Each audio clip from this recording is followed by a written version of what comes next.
നമസ്കാരം, ന്യൂസ് റൗണ്ടപ്പിലേക്ക് സ്വാഗതം. ആദ്യം പ്രധാന വാർത്തകൾ. സഹനത്തിന്റെ സന്ദേശവും സൗഹൃദത്തിന്റെ തക്ബീർ ധ്വനികളുമായി ശനിയാഴ്ച മുസ്ലിം വിശ്വാസികൾ ബലിപ്പെരുന്നാൾ ആഘോഷിക്കും. പള്ളികൾക്ക് പുറമെ പ്രത്യേകമായി തയ്യാറാക്കിയ ഈദ്ഗാഹുകളിൽ പെരുന്നാൾ നമസ്കാരം നടക്കും. മുതിർന്ന കോൺഗ്രസ് നേതാവും മുൻ KPCC അധ്യക്ഷനുമായ തെന്നല ബാലകൃഷ്ണപിള്ള അന്തരിച്ചു. വാർദ്ധക്യ സഹജമായ അസുഖങ്ങളെ തുടർന്ന് ചികിത്സയിലിരിക്കെയാണ് അന്ത്യം. സംസ്കാരം ശനിയാഴ്ച തൈക്കാട് ശാന്തി കവാടത്തിൽ നടക്കും.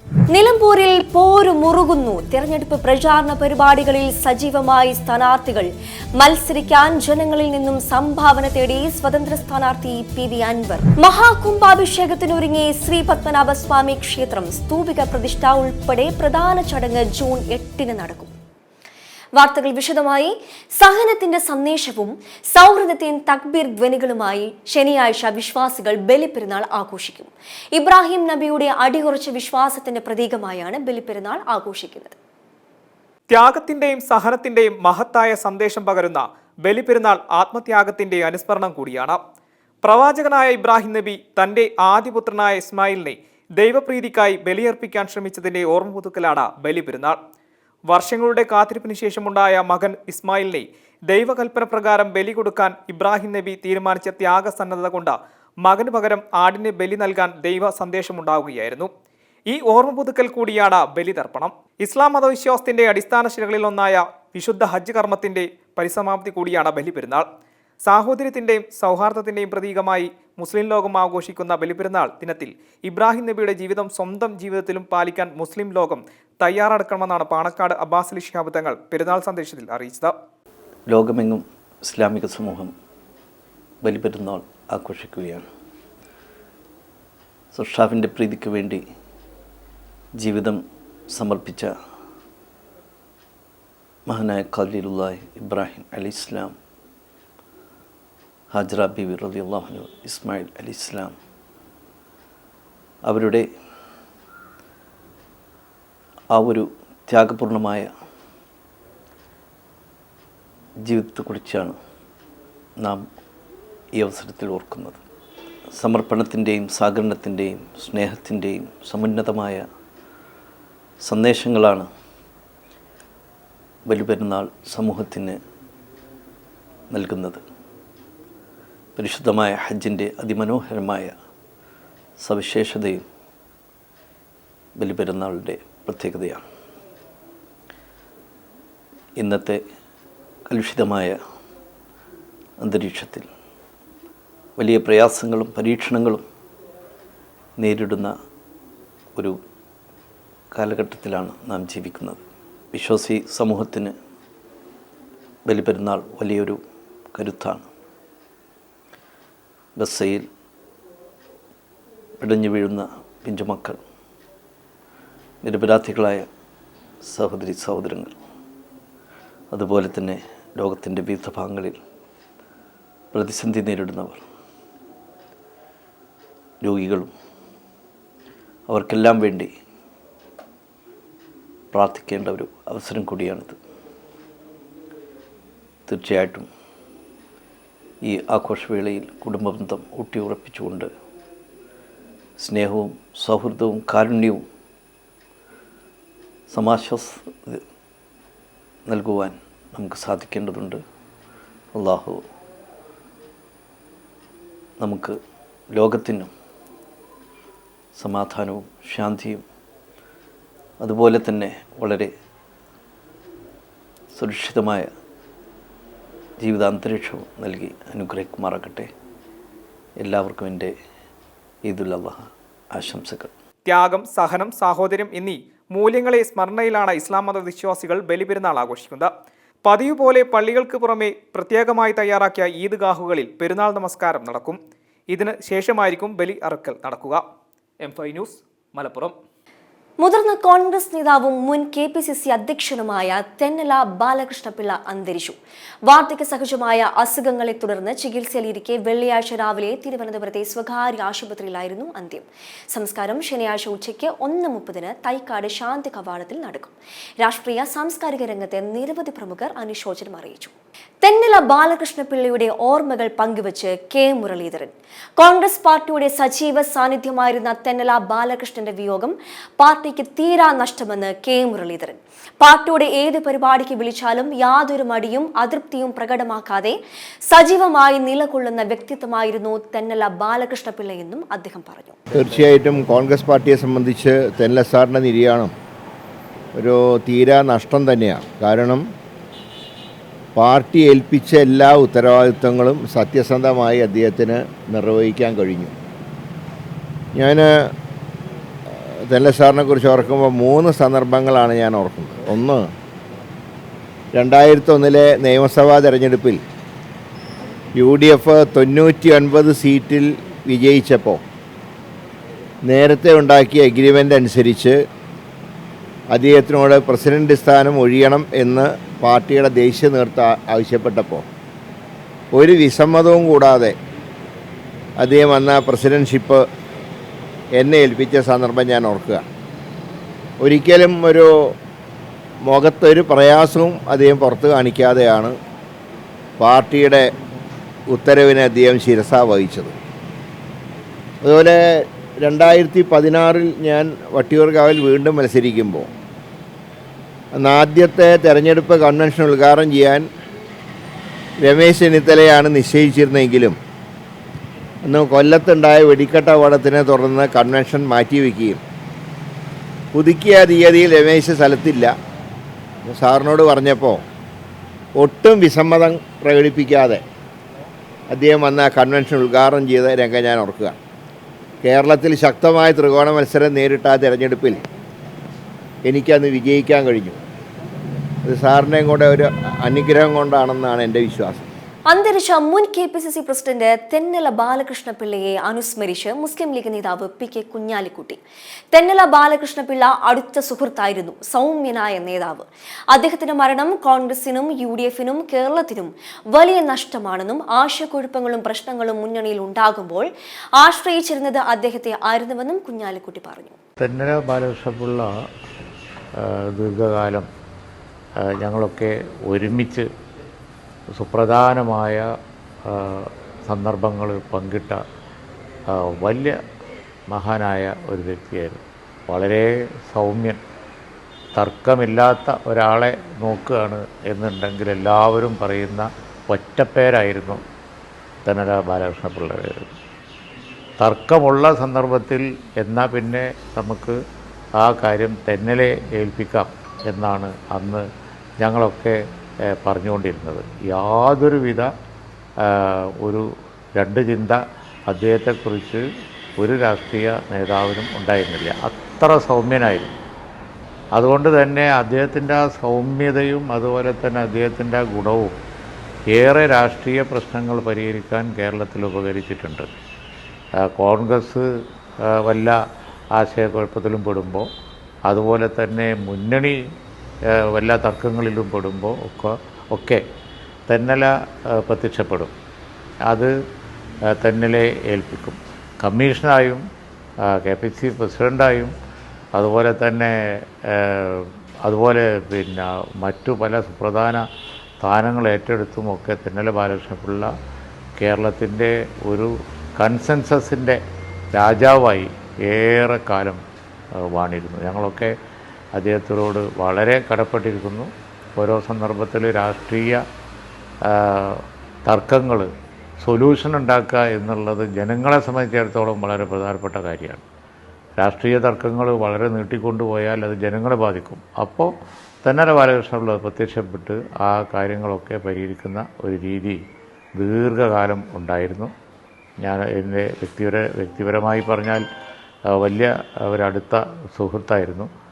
പ്രായം കൊണ്ട് വ്യത്യാസമൊക്കെ ഉണ്ടെങ്കിലും ശരി, അദ്ദേഹം എപ്പോഴും ആ നിലയിലാണ് പെരുമാറിക്കൊണ്ടിരുന്നത്.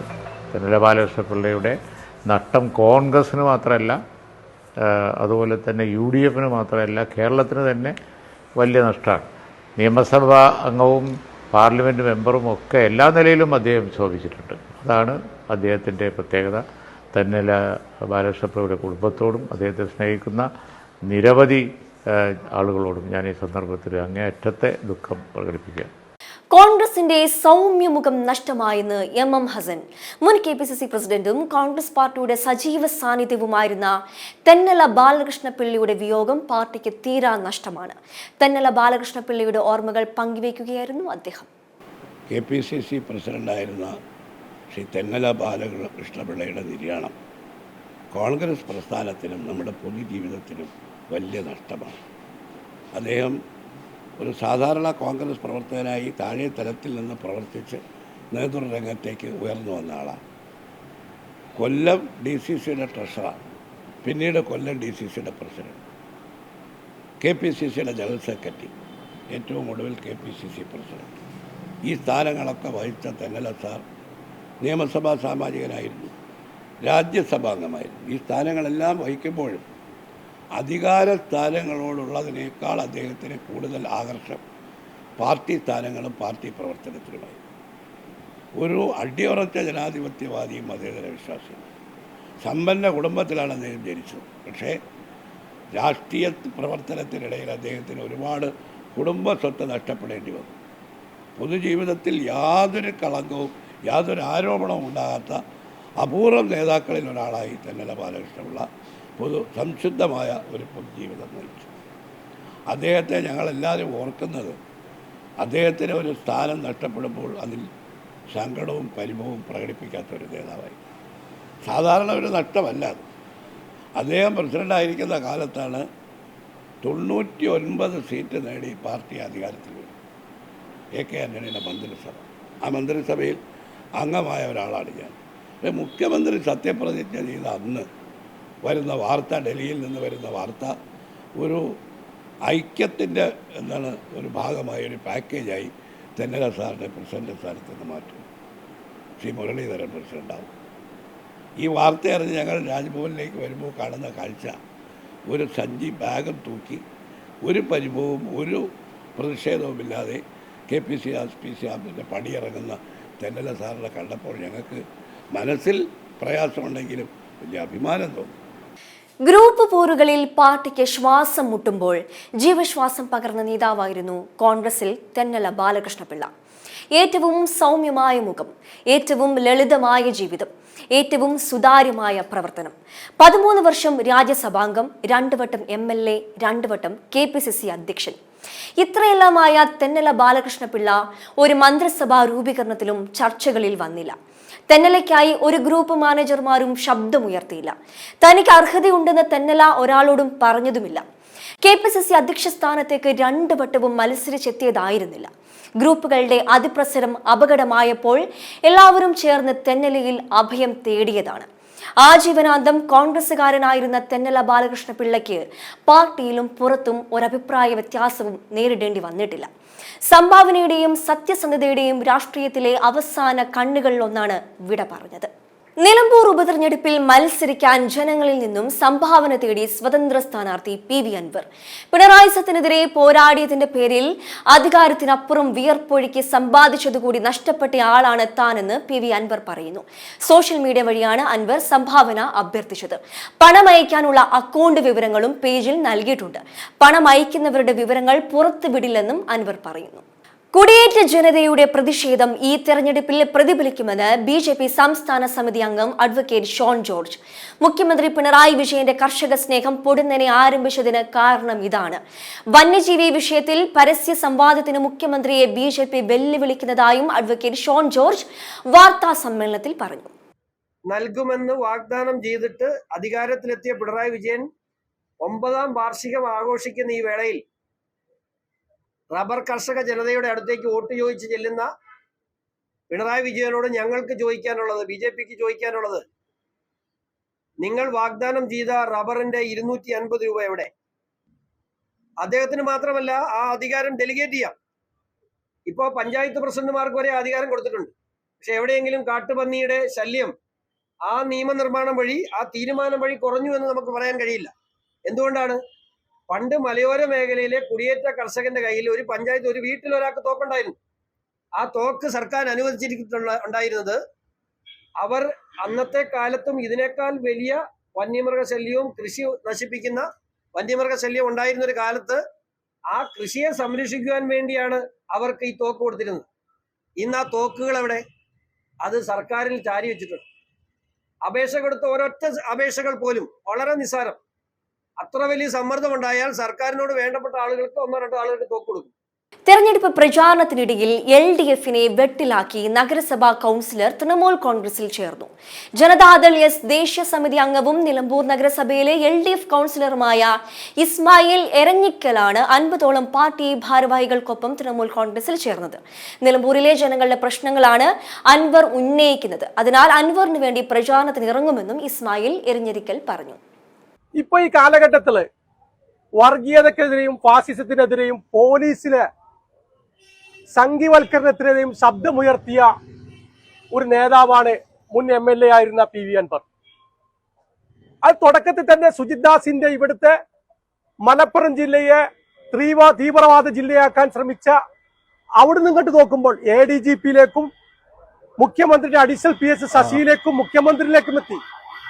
അപ്പോൾ ഞാൻ അന്ന് ഉന്നയിച്ച പ്രശ്നങ്ങൾ മലപ്പുറം ജില്ലയിലെ വെറും 8,000-9,000 കേസുണ്ടായിരുന്ന മലപ്പുറം ജില്ലയെ 35,000 ക്രിമിനൽ കേസ് ഉണ്ടാക്കി ഈ ജില്ലയെ ഒരു വർഗീകരിച്ചുകൊണ്ട് തീവ്രവാദ ജില്ലയാക്കാൻ ശ്രമിച്ചു.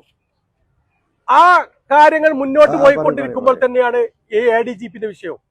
അപ്പൊ ഞങ്ങൾ ഉയർത്തുന്ന മുദ്രാവാക്യം, ഞങ്ങൾ ചെയ്യുന്ന ജനകീയ പ്രക്ഷോഭം, നിയമ പോരാട്ടം, ഇതെല്ലാം അൻവറും ജനങ്ങൾക്കൊപ്പം കൊണ്ട് മുന്നോട്ട് പോകുന്ന ഈ അവസരത്തിൽ അൻവർ ജനങ്ങളുടെ വശത്ത് നിൽക്കുന്ന ഒരു സ്ഥാനാർത്ഥിയാണ്. ഗുണമേന്മയുള്ള നിത്യോപയോഗ സാധനങ്ങൾ മിതമായ നിരക്കിൽ അലയൻസ് ഹോം ഫ്രഷ് ബ്രാൻഡിൽ പൊതുജനങ്ങൾക്ക് എത്തിച്ചു നൽകുന്ന വനിതാ സംരംഭം കൊല്ലം നിലമേലിൽ പ്രവർത്തനം ആരംഭിച്ചു. സ്ഥാപനത്തിന്റെ ഉദ്ഘാടനം മന്ത്രി ചിഞ്ചുറാണി നിർവഹിച്ചു. ഭാരതലജ്ന മൾട്ടി സ്റ്റേറ്റ് ഹൗസിംഗ് കോഓപ്പറേറ്റീവ് സൊസൈറ്റിയുടെ ഫൗണ്ടർ R. പ്രേംകുമാർ ചടങ്ങിൽ മുഖ്യാതിഥിയായി. ഭക്ഷ്യ ഉൽപ്പന്നങ്ങൾ കുറഞ്ഞ വിലയ്ക്ക് സാധാരണക്കാരായ ഉപഭോക്താക്കൾക്ക് എത്തിച്ചു കൊടുക്കുന്നതിന് വനിതാ സംരംഭകർ മുന്നോട്ട് വരുന്നത് പ്രശംസനീയമാണെന്ന് ക്ഷീരവികസന വകുപ്പ് മന്ത്രി J. ചിഞ്ചുറാണി പറഞ്ഞു. കർഷകരിൽ നിന്നും നേരിട്ട് ഭക്ഷ്യധാന്യങ്ങൾ ശേഖരിച്ച ഗുണമേന്മയുള്ള ഭക്ഷ്യവസ്തുക്കളാക്കി കുറഞ്ഞ നിരക്കിൽ പൊതുജനങ്ങൾക്ക് നൽകണമെന്നും കേരളത്തിൽ അത് മാറ്റത്തിന് തുടക്കം കുറിക്കുന്നതിനൊപ്പം ഈ വനിതാ സംരംഭത്തിലൂടെ നിരവധി വനിതകൾക്ക് തൊഴിൽ നൽകാൻ കഴിയട്ടെയെന്നും മന്ത്രി J. ചിഞ്ചുറാണി കൂട്ടിച്ചേർത്തു. ചടങ്ങിൽ ഭാരതലജ്ന multi state housing cooperative society founder R. Premkumar മുഖ്യ അതിഥിയായിരുന്നു. മായം ചേർക്കാത്ത മികച്ച ഗുണമേന്മയുള്ള ഭക്ഷ്യോൽപ്പന്നങ്ങൾ കുറഞ്ഞ നിരക്കിൽ ഉപഭോക്താക്കൾക്ക് എത്തിച്ചു നൽകാൻ പ്രത്യേക സംവിധാനം ഒരുക്കണമെന്ന് R. പ്രേംകുമാർ പറഞ്ഞു. ഇതിനായി കേരളം മുഴുവൻ വനിതാ സംരംഭത്തിന്റെ ബ്രാഞ്ചുകൾ തുടങ്ങണമെന്നും അതിന് BLM-ന്റെ പൂർണ്ണ പിന്തുണയുണ്ടാകുമെന്നും R. പ്രേംകുമാർ കൂട്ടിച്ചേർത്തു. ചടങ്ങിൽ അലയൻസ് ഹോം ഫ്രഷ് മാനേജിംഗ് ഡയറക്ടർമാരായ സബി സിയാദ് അധ്യക്ഷത വഹിച്ചു. ഷൈല അൻവർ, ബ്ലോക്ക് പഞ്ചായത്ത് പ്രസിഡന്റ് ലതിക വിദ്യാധരൻ, സോക് പ്രസിഡന്റ് ഷുഹൈബ് രാജകുമാരി, കുന്നിൽ ഗ്രൂപ്പ് ചെയർമാൻ AR നാസിമുദ്ദീൻ, ഉപഭോക്തൃ സംരക്ഷണ സമിതി പ്രസിഡന്റ് മുണ്ടേല പ്രസാദ് അശോകൻ എന്നിവർ പങ്കെടുത്തു. M5 ന്യൂസ് കൊല്ലം. പെൻഷനുമായി ബന്ധപ്പെട്ട് KC വേണുഗോപാൽ പറഞ്ഞ കാര്യങ്ങൾ വളച്ചൊടിച്ചുവെന്ന് ലീഗ് നേതാവ് PK കുഞ്ഞാലിക്കുട്ടി. നിലമ്പൂരിൽ ആത്മവിശ്വാസമില്ലാത്തതുകൊണ്ട് വീണ് കിട്ടിയ വിഷയങ്ങൾ ഉന്നയിക്കുകയാണെന്നും സമയത്ത് പെൻഷൻ കൊടുത്തിട്ട് കാര്യങ്ങൾ പറഞ്ഞാൽ തരക്കേടില്ലായിരുന്നുവെന്നും വിമർശനങ്ങൾ മറച്ചുവെക്കാൻ KC വേണുഗോപാലിന്റെ പ്രസംഗം ആയുധമാക്കുന്നുവെന്നും കുഞ്ഞാലിക്കുട്ടി വ്യക്തമാക്കി. പെൻഷൻ കേരളത്തിൽ വലിയ വിഷയം തന്നെയാണ്. കാരണം ഇപ്പോൾ കൊടുക്കുന്ന പെൻഷൻ പോരാ. അതുപോലെ തന്നെ പെൻഷൻ ഇപ്പോൾ കൊടുക്കുന്ന രീതി മാറ്റി സമയത്തിന് കൊടുക്കണം. ഒരുപാട് കാലം കുടിശ്ശിക വരുത്തിയിട്ട് ആ കുടിശ്ശികയിൽ നിന്ന് ഒരല്പം ഇലക്ഷൻ വരുമ്പോൾ കൊടുക്കുക എന്ന രീതിയാണ്. അതിനെയാണ് KC വേണുഗോപാൽ വിമർശിച്ചത്. അല്ലാതെ പെൻഷനേ അല്ല. അവർക്ക് ഒരു ആത്മവിശ്വാസം നിലമ്പൂരിൽ തോന്നാത്തത് കൊണ്ട് വീണ് കിട്ടിയ വല്ല വിഷയം ഉപയോഗിക്കുകയാണ്. അങ്ങനെയാണ് ഈ പെൻഷൻ കൊണ്ട് നടക്കുന്നത്. പെൻഷനെ സംബന്ധിച്ചിടത്തോളം ഒരു കാര്യമേ ഉള്ളൂ, ഇടതുപക്ഷത്തിൻ്റെ പെൻഷൻ സംബന്ധിച്ചുള്ള മുഖം ഇപ്പോൾ അത് സമയത്തിന് കൊടുക്കാത്ത ഗവൺമെൻറ് എന്നുള്ളതാണ്. സമയത്തിന് പെൻഷൻ കൊടുക്കുകയും എന്നിട്ട് പെൻഷൻ്റെ കാര്യം പറയുകയും ചെയ്താൽ തിരക്കില്ല. സമയത്തിന് കൊടുക്കാതെ ഒന്നിച്ച് വല്ല തെരഞ്ഞെടുപ്പോ ഉപതെരഞ്ഞെടുപ്പോ വരുമ്പോൾ കൊടുക്കുക, എന്നിട്ട് പിന്നെ കൊടുക്കാതിരിക്കുക, ഈ സമീപനമാണ് വിമർശിക്കപ്പെട്ടത്. അത് മാറി പെൻഷനൊക്കെ എല്ലാവരും അവകാശമാണ്. ശമ്പളവും പെൻഷനൊക്കെ സമയത്തിന് കൊടുക്കണം. ഇപ്പോൾ പെൻഷൻ പോയിട്ട് ശമ്പളം പോലും സമയത്തിന് കൊടുക്കുന്ന കാര്യത്തിൽ ഓരോ പ്രാവശ്യവും സംശയം ഉണ്ടായിക്കൊണ്ടിരിക്കുക. അപ്പോൾ അതുകൊണ്ട് സാമ്പത്തിക ബുദ്ധിമുട്ടുകൊണ്ട് പെൻഷൻ നേരെ ചൊവ്വേ കൊടുക്കാതെ ആ കൊടുക്കാത്തതിലുള്ള വിമർശനം മറച്ചു വെക്കാൻ വേണ്ടി KC വേണുഗോപാലിൻ്റെ പ്രസംഗം ഒരായുധമാക്കാൻ പറ്റുമോ നോക്കണം. അതൊന്നും നിലമ്പൂരിൽ ഏസാൻ പോകുന്നില്ല. നിലമ്പൂരിലെ ട്രെൻഡ് ഇടതുപക്ഷം വിചാരിച്ചതല്ല, മറിച്ചാണ്. അതാണിപ്പോൾ അവരെ അലോസരപ്പെടുത്തുന്നത്. രാജ്യത്ത് കോവിഡ് കേസുകൾ 5000 കടന്നു. ഇതോടെ ആകെ കോവിഡ് ആക്റ്റീവ് കേസുകൾ 5364 498 പേർക്കാണ് രാജ്യത്ത് ഇന്നലെ മാത്രം കോവിഡ് സ്ഥിരീകരിച്ചത്. 24 മണിക്കൂറിനിടെ രാജ്യത്ത് 4 മരണവും റിപ്പോർട്ട് ചെയ്തിട്ടുണ്ട്. കേരളത്തിൽ 74 വയസ്സുകാരിയും 79 വയസ്സുകാരനുമാണ് കോവിഡ് ബാധിച്ച് മരിച്ചത്. 24 മണിക്കൂറിനിടെ കേരളത്തിൽ കോവിഡ് ബാധിച്ചത് 192 പേർക്കാണ്. രാജ്യത്ത് റിപ്പോർട്ട് ചെയ്തിരിക്കുന്ന കോവിഡ് കേസുകളിൽ 31% കേരളത്തിലാണ്. മഹാകുംഭാഭിഷേകത്തിനൊരുങ്ങി ശ്രീ പത്മനാഭസ്വാമി ക്ഷേത്രം. സ്തൂപിക പ്രതിഷ്ഠ ഉൾപ്പെടെ പ്രധാന ചടങ്ങ് ഈ മാസം 8 നടക്കും. ചരിത്ര സ്മരണകൾ ഇരമ്പുന്ന ശ്രീ പത്മനാഭസ്വാമി ക്ഷേത്രത്തിൽ ജൂൺ 8 രാവിലെ മഹാകുംഭമേള നടക്കും. ഏകദേശം 292 വർഷങ്ങൾക്ക് ശേഷമാണ് പത്മനാഭസ്വാമി ക്ഷേത്രത്തിൽ മഹാകുംഭമേള നടക്കുന്നത്. ഞായറാഴ്ച രാവിലെ 7:45-നും 8:45-നും ഇടയിലുള്ള സമയത്താണ് പ്രധാന ചടങ്ങുകൾ നടക്കുക. ചടങ്ങുകൾക്ക് ശേഷം മാത്രമേ ഭക്തജനങ്ങൾക്ക് ദർശനം അനുവദിച്ചിട്ടുള്ളൂ. ഭരണ സംവിധാനത്തിന്റെയും സാധാരണക്കാരായ ഭക്തരുടെയും കഠിന പ്രയത്നത്തിന്റെ ഫലമാണ് കുംഭമേളയെന്നും ശ്രീ പത്മനാഭസ്വാമിയുടെ ഭക്തജനങ്ങളെ സ്നേഹപൂർവ്വം ക്ഷേത്രത്തിലേക്ക് സ്വാഗതം ചെയ്യുന്നുവെന്നും ക്ഷേത്ര ഭാരവാഹികൾ അറിയിച്ചു. ഇനി വരുന്ന കുംഭമേള 300 വർഷങ്ങൾക്ക് ശേഷമാണ്. M5 news, Thiruvananthapuram. പത്മനാഭസ്വാമി ക്ഷേത്രത്തിലെ സ്വർണ്ണദണ്ഡ് നഷ്ടമായ സംഭവത്തിൽ പ്രതികരിച്ച് തിരുവിതാംകൂർ രാജകുടുംബാംഗം ആദിത്യവർമ്മ. ആരും സ്വർണ്ണദണ്ഡ് മനഃപൂർവ്വമായി എടുത്തുകൊണ്ട് പോയതാകുമെന്ന് കരുതുന്നില്ല. നഷ്ടമായ സ്വർണ്ണദണ്ഡ് ക്ഷേത്രത്തിനുള്ളിൽ നിന്ന് തന്നെ ലഭിച്ചിട്ടുണ്ട്. അതുകൊണ്ട് മണ്ണിൽ വീണു പോയതാകാമെന്ന് കരുതുന്നു. പോലീസ് അന്വേഷണം നടക്കുകയാണല്ലോ, അതിനുശേഷം സത്യം പുറത്തു വരുമെന്നും അദ്ദേഹം പറഞ്ഞു. അത് വെളിയിൽ പോയിട്ടില്ല, അതിൻ്റെ അകത്തുനിന്ന് തന്നെയാണ് കിട്ടിയത്. 13 പവനുണ്ടായിരുന്നോ? 107 ഗ്രാം. അത് മണ്ണിൻ്റെ അടിയിൽ നിന്നാണ് തിരിച്ചു കിട്ടിയത്, വെളിയിൽ പോയിട്ടില്ല. മണ്ണിൻ്റെ അടിയിൽ പോയിന്ന അത് ബാഗ് വീണ് താഴെ വീണെന്നാണ് അറിഞ്ഞത്. എന്തായാലും വെളിയിൽ പോയിട്ടില്ല. ആരും മനഃപൂർവ്വമായിട്ട് എടുത്തുകൊണ്ട് പോകാനോ ഒളിച്ചു വെക്കാനോ ഒരിക്കലും ചെയ്യില്ല എന്നാണ് ഞങ്ങളുടെ എല്ലാവരുടെയും വിശ്വാസം. എന്തോ ബാഗ് പൊത്തിട്ട് അതിൽ കൂടെ വീണമെന്നാണ് അവസാനം കിട്ടിയ അറിവ്. തുണി ബാഗ്. അപകടത്തിൽ പരിക്കേറ്റ നടൻ ഷൈൻ ടോം ചാക്കോയുടെ നില തൃപ്തികരം. അപകടത്തിൽ നടന് കൈക്ക് പരിക്കേറ്റിട്ടുണ്ട്. ശസ്ത്രക്രിയ ആവശ്യമാണെന്നാണ് ഡോക്ടർമാർ പറയുന്നത്. നിലവിൽ ധർമ്മപുരി മെഡിക്കൽ കോളേജിൽ ചികിത്സയിലാണ് ഷൈൻ ടോം ചാക്കോ. ആശുപത്രിയിൽ നിന്നുള്ള ചിത്രങ്ങൾ പുറത്തു വന്നിട്ടുണ്ട്. അപകടത്തിൽ പിതാവ് ചാക്കോ മരിച്ചിരുന്നു. കാറിന്റെ മധ്യഭാഗത്താണ് പിതാവ് ഇരുന്നത്. അപകടം നടക്കുമ്പോൾ പിൻസീറ്റിലിരുന്ന് ഉറങ്ങുകയായിരുന്നു ഷൈൻ. അമ്മയ്ക്കും സഹോദരനും ഡ്രൈവർക്കും പരിക്കേറ്റിട്ടുണ്ട്. എന്നാൽ ആരുടെയും പരിക്ക് ഗുരുതരമല്ല. എറണാകുളത്ത് നിന്ന് ബംഗളൂരുവിലേക്ക് ചികിത്സയ്ക്ക് പോകവെയായിരുന്നു അപകടം. ബസ്സിൽ വെച്ച് 15 വയസ്സുകാരിയെ ലൈംഗികതിക്രമത്തിന് ഇരയാക്കിയ PSC അധ്യാപകൻ അറസ്റ്റിൽ. വേങ്ങര അരിക്കുളം കല്യാൺ ഷഫീഖാണ് പിടിയിലായത്. ബംഗളൂരു ചിന്നസ്വാമി സ്റ്റേഡിയത്തിലെ ആൾക്കൂട്ട ദുരന്തവുമായി ബന്ധപ്പെട്ട കേസിൽ കർണാടക ക്രിക്കറ്റ് അസോസിയേഷൻ ഭാരവാഹികളുടെ അറസ്റ്റ് തടഞ്ഞ് കർണാടക ഹൈക്കോടതി. കർണാടക ക്രിക്കറ്റ് അസോസിയേഷൻ ഭാരവാഹികൾക്കെതിരെ അറസ്റ്റ് ഉൾപ്പെടെ പാടില്ലെന്നും ഹൈക്കോടതി ഉത്തരവിട്ടു. കേസിനി പരിഗണിക്കുന്നതുവരെ അറസ്റ്റ് ഉൾപ്പെടെയുള്ള നടപടികൾ തടഞ്ഞുകൊണ്ടാണ് ഉത്തരവ്. KCA ഭാരവാഹികൾ അന്വേഷണവുമായി സഹകരിക്കണമെന്നും ഹൈക്കോടതി വ്യക്തമാക്കി. ജസ്റ്റിസ് SR കൃഷ്ണകുമാറിന്റെ ബെഞ്ചിന്റേതാണ് ഉത്തരവ്. KCA president A Raghuram Bhat അടക്കമുള്ളവരാണ് ഹർജി നൽകിയത്. ഇന്ന് രാവിലെ KCA സെക്രട്ടറിയുടെയും ട്രഷററുടെയും വീട്ടിൽ പോലീസ് പരിശോധന നടത്തിയിരുന്നു. കേസിനി ജൂൺ 16 പരിഗണിക്കും. അതേസമയം RCB മാർക്കറ്റിംഗ് വിഭാഗം മേധാവി നിഖിൽ സോസലയുടെ അറസ്റ്റിൽ തത്കാലം ഇടപെടില്ലെന്ന് കർണാടക ഹൈക്കോടതി വ്യക്തമാക്കി. അറസ്റ്റിനെതിരെ ഹൈക്കോടതിയെ സമീപിക്കുകയായിരുന്നു നിഖിൽ സോസലെ. സംസ്ഥാന സർക്കാരിന് പറയാനുള്ളത് കേൾക്കണമെന്ന് കോടതി വ്യക്തമാക്കി. തുടർന്ന് കേസ് മാറ്റിവെക്കുകയായിരുന്നു. കേസെടുത്ത ഉദ്യോഗസ്ഥനെ സസ്പെൻഡ് ചെയ്തെന്ന് നിഖിൽ കോടതിയെ അറിയിച്ചു. എന്നാൽ അത്തരം വാദത്തിൽ യുക്തിയില്ലെന്ന് കോടതി നിരീക്ഷിച്ചു. M5 news, Bengaluru. മക്കൾ നീതി മയ്യം പ്രസിഡന്റും നടനുമായ കമൽ ഹാസൻ രാജ്യസഭയിലേക്ക് നാമനിർദ്ദേശ പത്രിക സമർപ്പിച്ചു. തമിഴ്നാട് സെക്രട്ടേറിയറ്റിൽ വെള്ളിയാഴ്ച മുഖ്യമന്ത്രി MK സ്റ്റാലിന്റെയും ഉപമുഖ്യമന്ത്രി ഉദയനിധി സ്റ്റാലിന്റെയും സാന്നിധ്യത്തിലാണ് പത്രിക സമർപ്പിച്ചത്. എന്റർടൈൻമെന്റ്.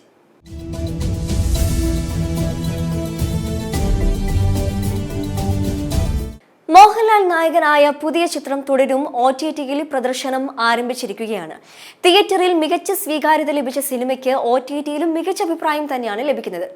ഇപ്പോഴിതാ സിനിമയിലെ ടോർച്ചറിംഗ് സീനിനിടയിൽ ഉണ്ടായ ചെറിയ അപകടത്തെക്കുറിച്ചും തരുൺ മൂർത്തി എന്ന സംവിധായകനെ കുറിച്ചും പറയുകയാണ് ശോഭന. സിനിമയുടെ ഹൈപ്പുകളിൽ പ്രധാന കാരണങ്ങളിൽ ഒന്ന് ശോഭനയുടെയും മോഹൻലാലിന്റെയും വർഷങ്ങൾക്ക് ശേഷമുള്ള ഒത്തുകൂടൽ കൂടിയായിരുന്നു.